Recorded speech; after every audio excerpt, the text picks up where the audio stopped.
nós falamos aqui com muita regularidade. Essa semana em especial, a questão do marco temporal a ser julgado no Supremo Tribunal Federal Brasileiro a partir desta quarta-feira. Há muita preocupação, sem dúvida, sobre essa questão e é por isso que nós recebemos, mais uma vez aqui em nossos estúdios, a advogada Luana Ruiz, nossa convidada aqui no Agricultura BR. Luana, um prazer tê-la conosco mais uma vez. Infelizmente, para falar de um assunto tão tenso quanto esse. Boa tarde, seja bem-vinda. Boa tarde, eu agradeço mais uma vez esta oportunidade. E realmente é um assunto tenso e, por incrível que pareça, depois de nós já termos debatido tantas vezes, eu nem sei quantas vezes nós conversamos sobre isso aqui neste canal, hoje eu estou nervosa, eu estou aflita. E eu gostaria, Fabiano, de nós virarmos um pouquinho essa fita, ou virarmos a página, lermos o outro lado da mesma página. Não vamos mais falar de direito. Ouviu agora, acabou de falar o Aldo Rebelo, foi relator do Código Florestal, tem uma sensibilidade com a questão do marco temporal, defende de forma muito racional essa questão, mas eu acho que nós precisamos entender um pouco os bastidores, porque se nós pararmos para pensar, o que está na pauta amanhã do STF não é o direito, é a política. Porque na questão do direito, na questão do ordenamento jurídico pátrio, nós temos uma Constituição que defende o direito de propriedade. Nós temos um ordenamento jurídico que prima pela segurança jurídica. E nós temos o artigo 231 que garante o direito territorial indígena. Então não existe conflito jurídico, porque nós também temos no Estatuto do Índio a previsão das reservas indígenas, ou seja, aquilo que não pode ser terra indígena nos termos do 231 da Constituição, prevalecendo o marco temporal, pode ser garantido aos índios pela criação de reservas indígenas. Todos nós já estamos dentro do ordenamento jurídico. Dentro do direito existe harmonia, porque o direito, pelo marco temporal, pelo artigo 231 da Constituição, com base no marco temporal, pelo artigo 5º da Constituição, que garante o direito da propriedade privada, e pelo Estatuto do Índio, que prevê a possibilidade de reservas indígenas, o ordenamento jurídico nos abraça, a todos nós. O marco temporal recepciona, sim, tanto os indígenas quanto os produtores rurais. É uma questão que já é organizada, Luana. Totalmente organizada, por isso que eu te digo, vamos ler o outro lado desta página agora. Não é direito. Não é questão legal nem normativa, é política.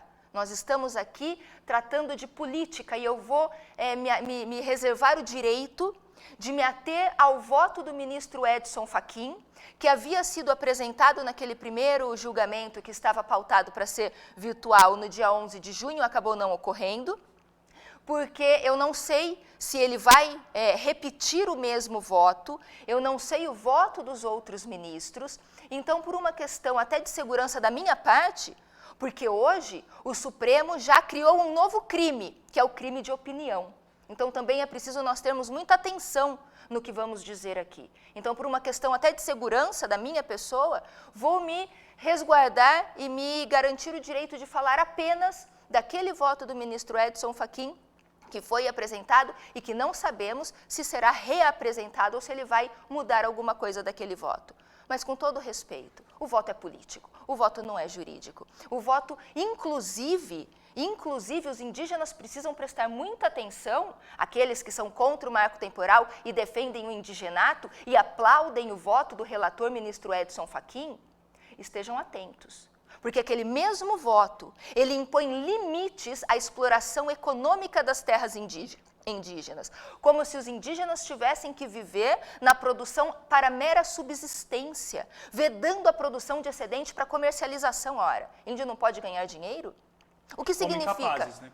Como incapazes. O que significa? Significa que essa discussão é uma discussão de base comunista, de bandeiras vermelhas da esquerda que querem nada mais do que limitar, do que acabar, do que aniquilar a propriedade privada. É um processo de estatização da propriedade privada, não é um processo de defesa dos direitos dos indígenas. Luana, eu lembro parcialmente do voto do ministro Edson Fachin, e aquele voto, quando eu li pela primeira vez, a impressão que eu tive é que ele era extremamente ideológico. dentro daquela linha que o Fachin segue, estava coerente com aquilo que ele já tinha em outras oportunidades também decidido. Mas muito dentro dessa política indigenista que muita gente no Brasil, uma parcela pequena, mas um grupo muito coeso, tanto que conseguiram, através de várias circunstâncias, encher Brasília. Brasília tem grupos de indígenas em toda a cidade, esparramadas, mas que algumas pessoas acreditam mesmo, e que está muito ligado àquilo. Parece uma interpretação pura, sem considerar as outras vozes da própria sociedade. O que a política indigenista precisa é uma libertação. Libertação das amarras dessa ideologia socialista e comunista. Nós precisamos de uma política indigenista genuína, que garante aos índios uma autossubsistência, independência do poder público, independência das cestas básicas. Os indígenas e aqueles que vivem próximos às aldeias sabem como funciona. Não precisamos ir longe. Raposa Serra do Sol, um dos casos mais emblemáticos no Brasil, eu pergunto: como estão os índios na Raposa Serra do Sol? Como estão os indígenas de Roraima? Tem dignidade? Tem independência? Tem autossubsistência? Ou estão lá à míngua, necessitando, dependentes do governo? Até quando? Então, nós precisamos de políticas públicas indigenistas, sim, mas ao arrepio dessas correntes, dessas políticas de esquerda que buscam eternamente escravizar e condicionar as pessoas a serem dependentes do governo. Quanto maior o governo, menor as liberdades. E nós precisamos primar pelas liberdades, inclusive dos indígenas. Por isso a necessidade de uma transformação dessas políticas indigenistas, porque são políticas de aprisionamento. Luana, ao que parece, muitos defensores dessas políticas indígenas e que estão à frente de instituições, de associações, de representações, que inclusive atuam com recursos financeiros que já foram do governo brasileiro, mas que vêm de diversas nações diferentes, eles acreditam, por algum motivo ou outro, mas que o índio tem que ficar tutelado, eternamente tutelado pelo governo e principalmente passando pela gestão deles. E isso só trouxe pobreza. Nós vemos pobreza nas aldeias, nos grupos indígenas, principalmente aqueles que estão mais próximos às cidades, porque o sonho dos indígenas também é participar dessa sociedade como um todo, aparentemente. Fabiano, ontem eu estava conversando com um colega advogado, Dr. Flávio, do estado da Bahia, e estava olhando, dando uma olhada justamente nos autos desse recurso extraordinário que está na pauta do Supremo amanhã, que vai rediscutir o caso Raposa Serra do Sol, mas na verdade o que estará sendo rediscutido ou discutido ali é a estabilidade ou instabilidade da propriedade privada, porque, como eu disse e demonstro tecnicamente, o marco temporal garante sim a preservação dos direitos territoriais indígenas. E estávamos conversando, eu olhando o processo e me deparei com uma petição. E essa petição, ela era uma petição conjunta dos órgãos, das entidades que representam o indigenato. Porque todos sabem, a dicotomia ali é, de um lado, indigenato, tudo pode ser terra indígena e acaba com o direito de propriedade, e de outro lado o marco temporal, que abraça sim e acolhe o direito territorial indígena ao lado da possibilidade de criação de reservas e ao mesmo tempo acolhe e garante a segurança jurídica e a estabilidade do direito de propriedade. Então esses são os dois pontos. E me deparei então com esta petição, com várias entidades, com todas as entidades que defendem o indigenato. E quais são essas entidades? Conselho Federal da Ordem dos Advogados do Brasil, OAB, Instituto Socioambiental, ISA, Associação dos Povos Indígenas do Brasil, APIB, Coordenação das Associações Indígenas da Amazônia Brasileira, COIAB, Associação dos Juízes pela Democracia, AJD, Greenpeace, CTI, Centro de Trabalho Indígena, Atiguaçu, Guarani Kaiowá, que é dos indígenas aqui do Mato Grosso do Sul, Guarani, Conselho Terena, que são dos Terenas, ABA, Associação Brasileira de Antropologia, olha isso, todos na mesma petição, todos assinando uma única peça. O pedido era muito simples, eles estavam fazendo um pedido para tentar organizar a questão das sustentações orais, porque somos muitos amicus curiae naquele processo, justo.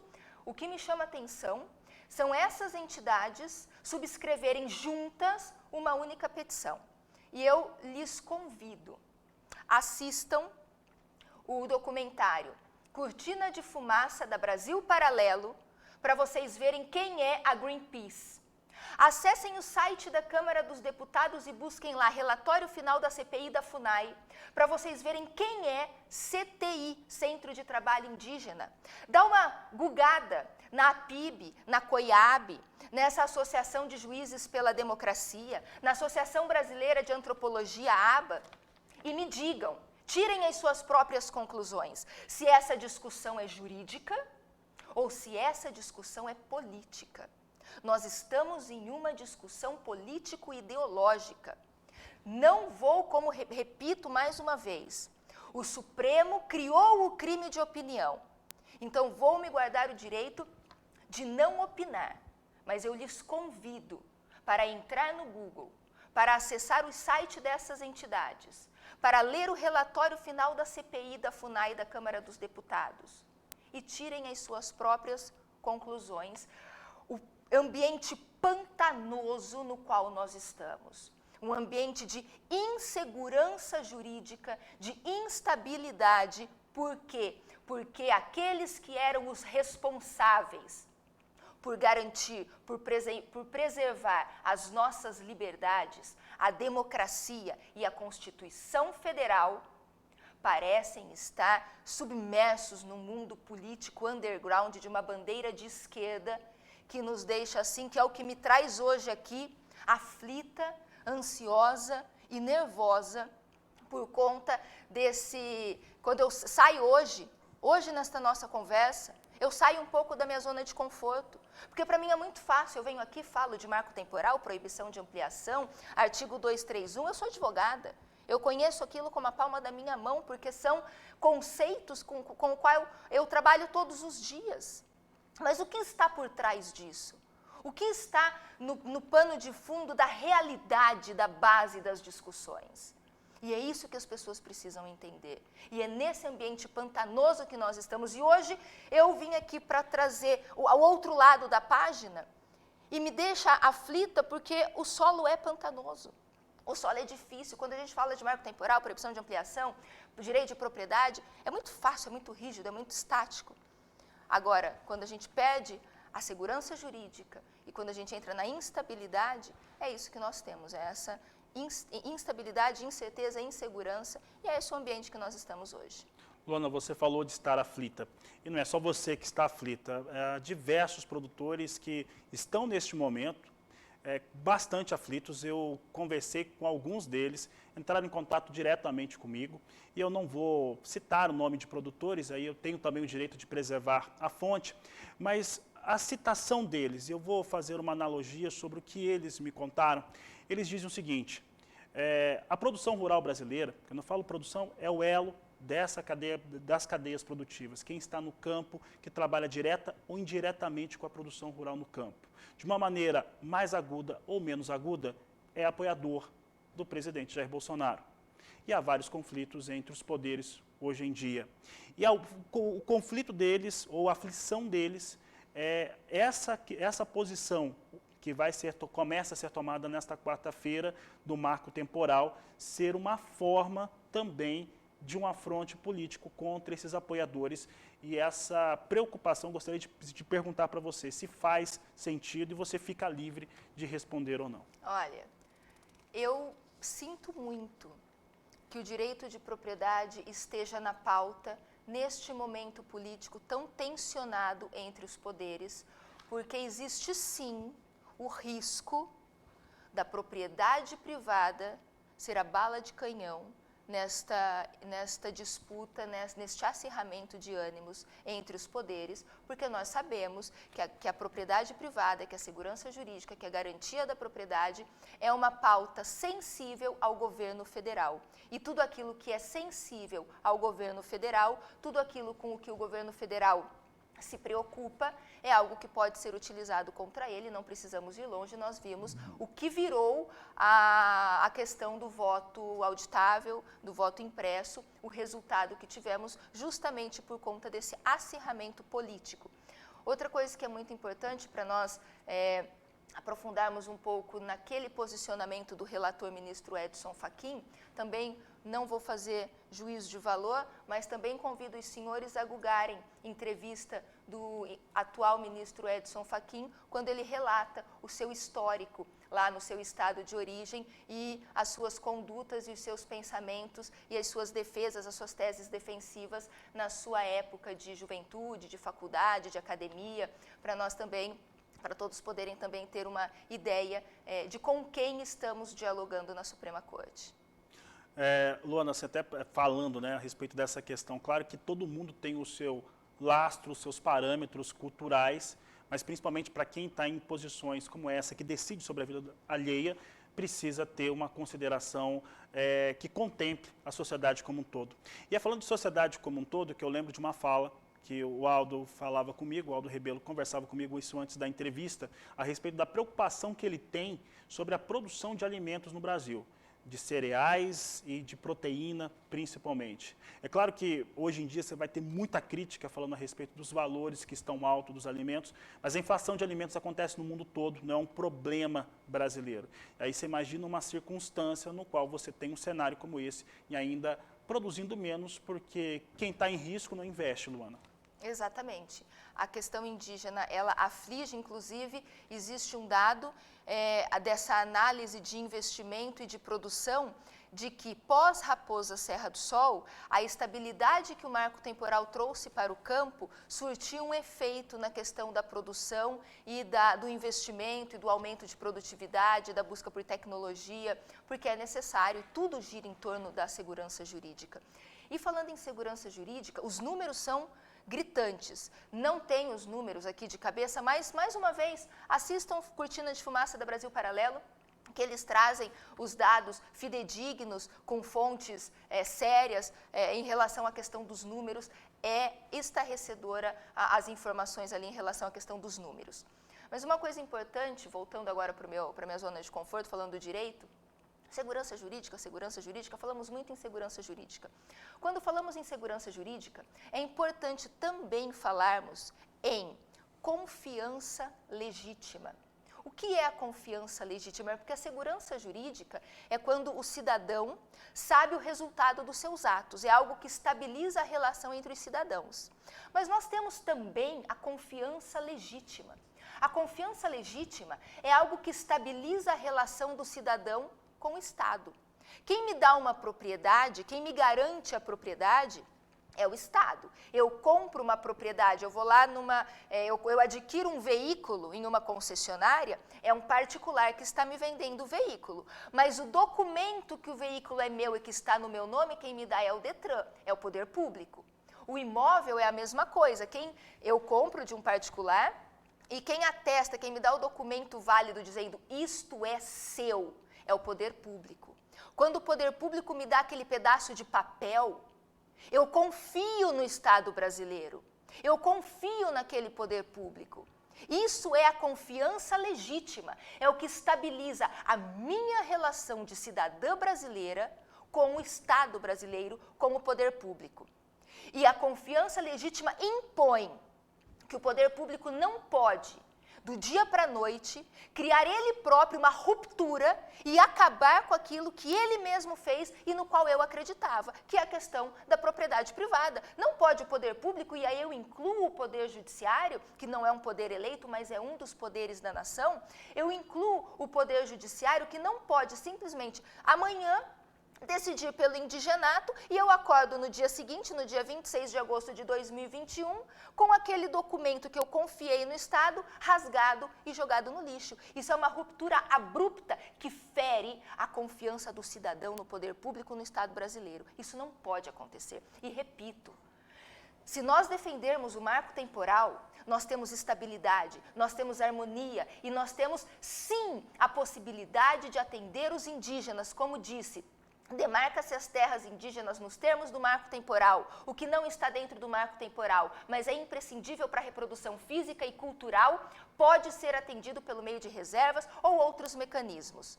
Ao passo que o indigenato não. O indigenato é o tudo ou nada, é tudo aos índios e aniquila a propriedade privada. Por quê? Por que essa luta, essa briga tão ferrenha para uma questão tão radical que acaba com o direito de propriedade, sendo que o marco temporal abraça os dois lados? Por isso que eu digo que não é jurídico, porque o jurídico, a função contramajoritária do Poder Judiciário, da Suprema Corte, é trazer estabilidade, equidade, é tratar desigualmente os desiguais na medida de suas desigualdades.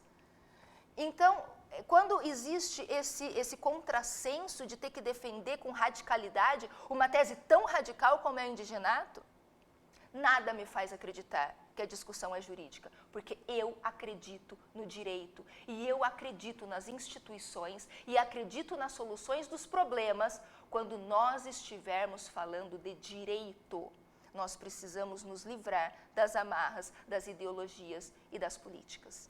Luana, para encerrarmos a nossa conversa, porque amanhã tem essa votação, nesta quarta-feira começa e não vai acabar no mesmo dia, se é que ela vai, né? Se ela vai seguir por amanhã mesmo, por esta quarta-feira. Luana, você falou em ruptura, tá?